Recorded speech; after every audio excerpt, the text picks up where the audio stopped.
Bourbon, Broncos, and no BS.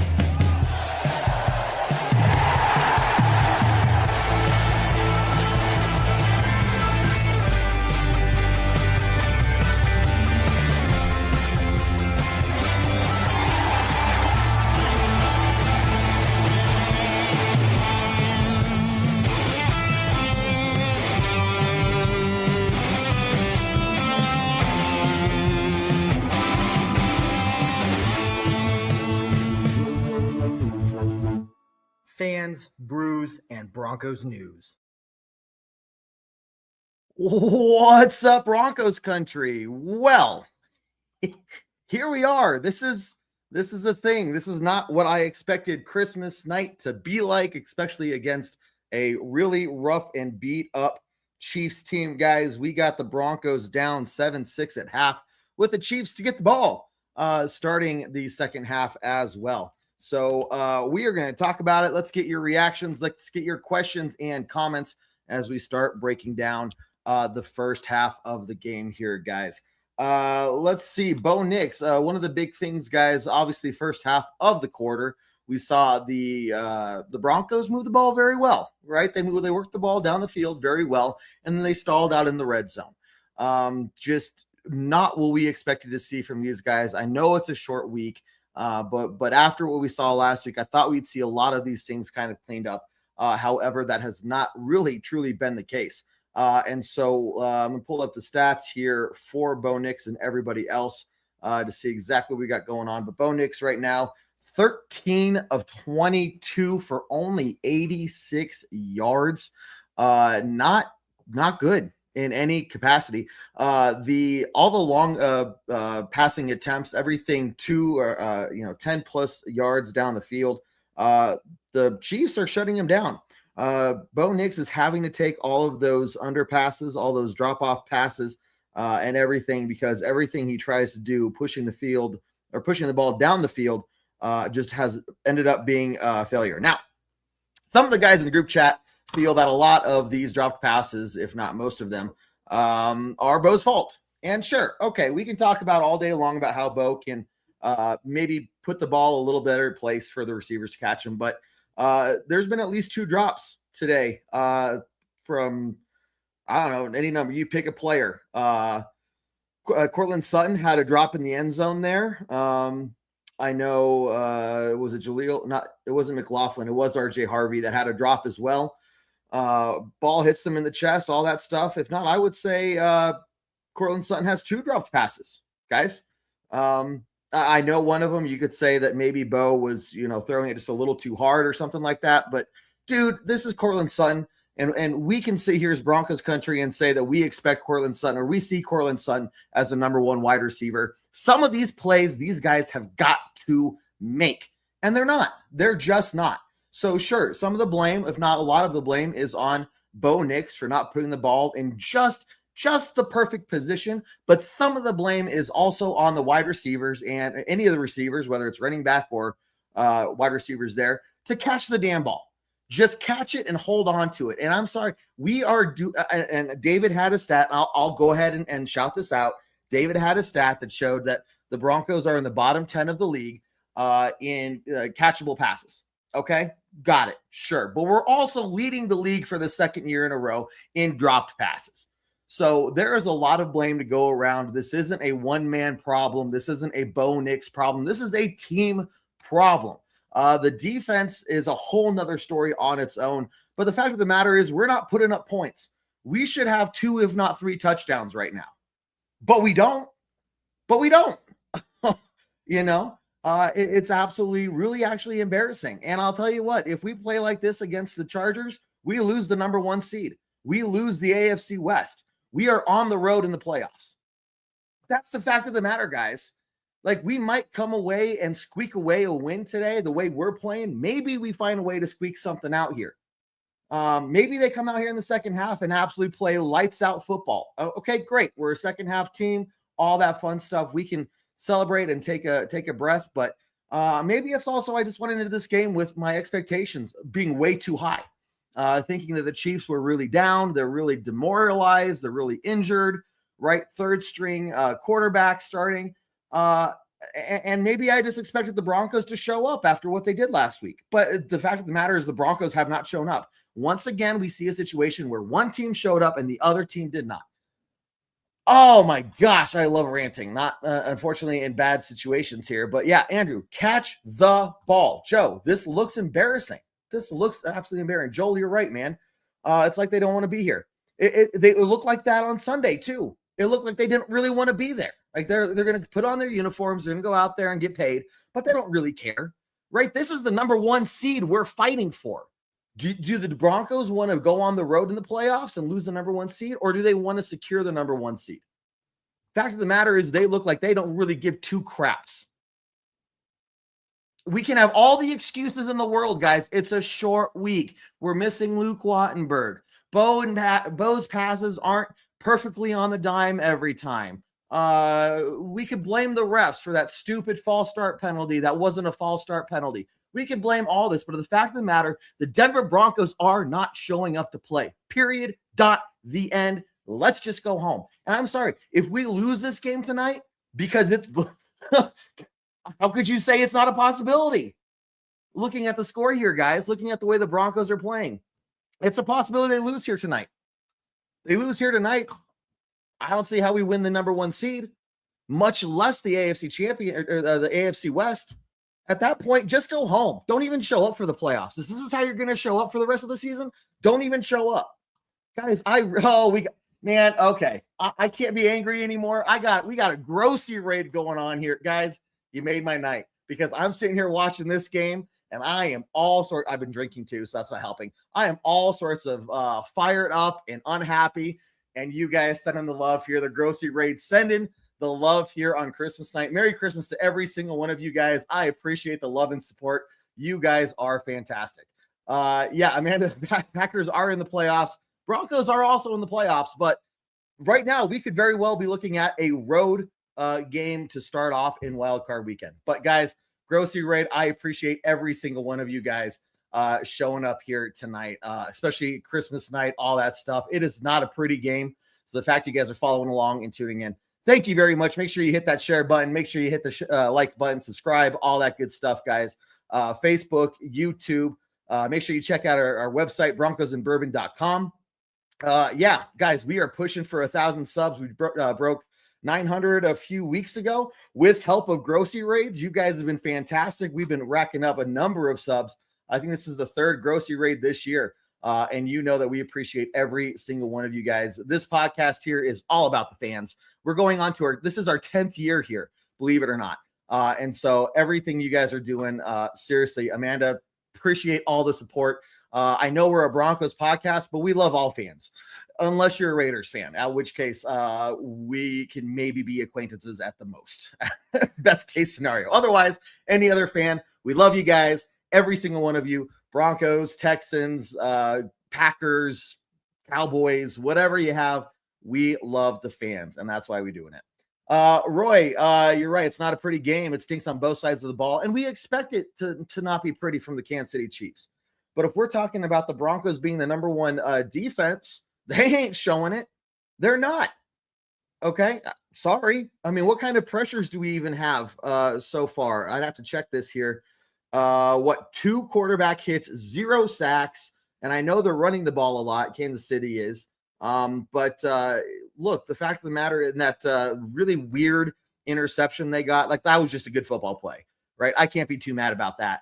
But there's just been a number of things where I'm sorry, there's a team issue here going on, and it's Bo's fault, it's the receiver's fault, it's the defense's fault. I think it's some coaching fault. The blame's going around. But the fact of the matter is, this does not look like a team that deserves to be the number one seed in the AFC. Prove me wrong. Show me where I'm wrong in that statement. The Denver Broncos, between last week and the first half of this game, do not look like a team that deserve to be the number one seed. I understand somebody has to win a game unless you tie, which is very rare, but somebody has to win the game basically, right? If you show up to play and you play your A game and you fall just a little bit short, I can respect that. But when you don't show up to play against a really tough team like the Jags, that ain't going to fly. When you don't show up to play, maybe it's a short week. It's a holiday week. We're on the road, blah, blah, blah. You're fighting for the number one seed. If you're not showing up to play, after a bad game, you don't deserve it. So look, the Broncos are very much on the naughty list.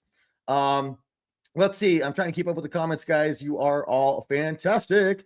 Let's get to 1,000 subs here real soon. Jose, Broncos #1 seed, home field advantage. Doesn't look like it.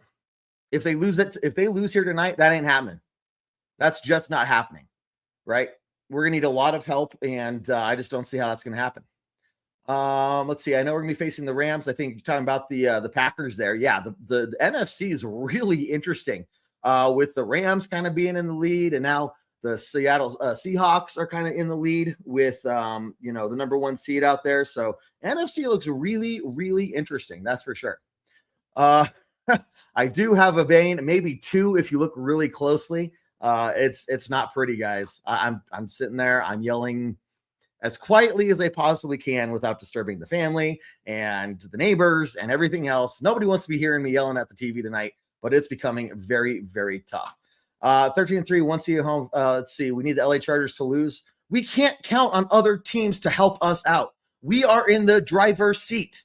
Jose, I love your optimism. I see what you're saying. And yeah, if the Chargers lose, go Texans. Seriously, go Texans, right? Make it happen. But we can't be relying on other teams to help us out at this point. We have every reason to be fighting for ourselves to get that #1 seed, and it's not happening. Roy, missed tackles, drop passes, drop coverages. Yes, not a 1 seed at all. I have nothing else to say other than, like, guys, what are we talking about? #1 seed here. We should be talking about we're lucky to be in the playoffs, and I don't even know if we're going to win a playoff game. If this is how they show out, it's going to be a repeat of the wild card game from last year. We'll get one touchdown, and then we'll suck for the rest of the game. Let's see. Ken, how you doing? I think the Broncos are one and done in the playoffs. They haven't fixed a single problem. They're getting away within those close wins. Defense still can't get a turnover. I want to sit here and compare this defense to the 2015 defense, just like every other Broncos fan. I really, really want to do that because it means that this defense is legendary. There is nothing legendary about this defense. This is an above average defense that has some serious problems like turnovers. Pat Surtain letting Travis Kelce get open, right? Like, what are we doing, guys? What are we doing? Andrew, Broncos are playing like they've never been in this position before. Most of them haven't. I would agree with that to some point, but also these guys have been playing football for a long time. If you're telling me that they've never been in a position to go out there and play like a championship is on the line, I don't buy it. These guys have played in college football. Bo Nix has played in how many big-time games, right? That's part of the advantage that we talk about with Bo Nix is he's not afraid of the spotlight. So I maybe not in the NFL level of playing these kind of big-level games, but they've been in these positions before throughout their college career, their high school career, whatever you have. So in many ways, yeah, they've been in these positions before. Maybe not as this in this team, but why are we still talking about? And you talk about last year. A lot of these players on this team now were with us last year when we were fighting for the playoff spot. How is this any different? So I get where you're coming from, Andrew. I'm just going to push back and say I'm not going to give them that excuse. I'm just not. Let's see. I'll make sure game's not coming back on yet. Does look like nope, still halftime. Good. Okay. Could be Packers versus Eagles. That would be a really good game to watch, man. I would love to see that. Let's see. Joel, feel like this record and winning streak made us get ahead of ourselves where we don't need to show up to play anymore. Yeah. And I could maybe give a little bit of leeway to the Broncos for that last week, right? They got a little confident. They got a little, hey, we can't lose at home. We don't lose at home, right? Like we can find ways to win. They didn't last week, right? And so where that confidence go? I think we're getting exposed. I hate to say it. I want to go throw up just saying that sentence. I think we're getting exposed. And part of it is these guys just are showing up like they don't care. Surtain giving up a reception to Kelce is not mind-blowing. No, but I just can't stand Kelce. And I'm very emotional. I will admit it. I'm sitting here right now. I'm not a professional sports broadcaster. I'm not trying to be unbiased. I am very biased and I am very emotional. So it's okay if we can all be emotional together. Like David in the comments in our group chat here, trying to be more of the analytical stat-minded person. And I love that. He helps balance me out. But it's not helping too much right now. Bets, how you doing? Just give me a Jaguars, Texans, Panthers Super Bowl matchup. First Super Bowl win in the franchise. I'm with that. As long as it's not the Chiefs, right? As long as it's not the Chiefs, I don't care. And it won't be the Chiefs this year, that's for sure. Let's see. I think you're looking for complacency. Again, maybe a little too much whiskey tonight or something. And also just way too much emotion. But this is where, next week, and I think part of it is on me. I went into this game with too high of expectations. I really thought that the Broncos were going to show up. They talked about Nick Bonitto was in the locker room after the game last week and just hanging his head low, talking about how, man, I haven't played a good football game. I haven't played my best game in weeks now. Well, you're going to start doing it? What, or are we just going to talk about how we're not playing our best ball and then keep not playing our best ball? Because right now you're looking at, 3 halves of football between last week and this first half of the game tonight, where the Broncos are just not showing up. Do I believe they can do it, Gary? Yeah, I believe they can do it. As I'm knocking stuff over, I believe they can do it, but they have to do it. They have to go out there and do the thing. They have to make some of these tough catches. They have to make some of these plays. They have to stop, the opposing team. And they have to find a way to get turnovers. And they're just not doing it. Are they capable of doing it? Yes. Have they? No. Joel, Merry Christmas, man. Merry Christmas to all you guys. I appreciate every one of you guys tuning in and supporting the channel. And hopefully just giving you a little bit of entertainment here in a game that is mind-blowingly frustrating. We are getting ready to get off for the second half here. But before I do, remember, guys, we will be live again Monday night at 8 p.m. Mountain Time for another episode of the Bourbon Broncos No BS post-game podcast. Hopefully talking about some good news. We will see. And then we're live on Tuesday nights with the Bourbon Broncos No BS flagship show at 7 p.m. Mountain Time. Make sure you're following us on iTunes, Spotify, Google Play, Stitcher to catch the pregame podcast. Also go follow us on broncosandbourbon.com. Sign up for free today. We will be introducing membership tiers later on. So if you want to get in on the ground floor while it's free to sign up, this is the time to do it. Head on over to broncosandbourbon.com now. Ken says urgency is the word I would use. Dude, you hit the nail on the head. Where's the urgency? It's just not there. So let's see him come out there in the second half and do it. Merry Christmas, Sean. Merry Christmas, Andrew. Let's get back on the winning streak tonight. Guys, Grocery Raid, guys, thank you very much for the raid. Thank you for the subscriptions. Thank you for your support. Thank you for the comments. Merry Christmas to every single one of you guys. Happy holidays. Enjoy the time with your family, your friends, and let's try to enjoy the second half. I'm going in there with just low expectations. Just to hopefully, I'd rather be happy surprised than angrily surprised. Merry Christmas, guys. We'll see you later. Enjoy the second half of the game. And I have nothing left to say other than give you guys a cheers. And as always, go Broncos. Do what I like, yeah, do what I like, yeah, do what I like. Sip and go, sip is right, and I go with the flow, yeah, I go with the flow, yeah, I go with the flow, cause I know I'm the show. In the zone, here I go, in the zone, here I go, in the zone, here I go, yeah, they know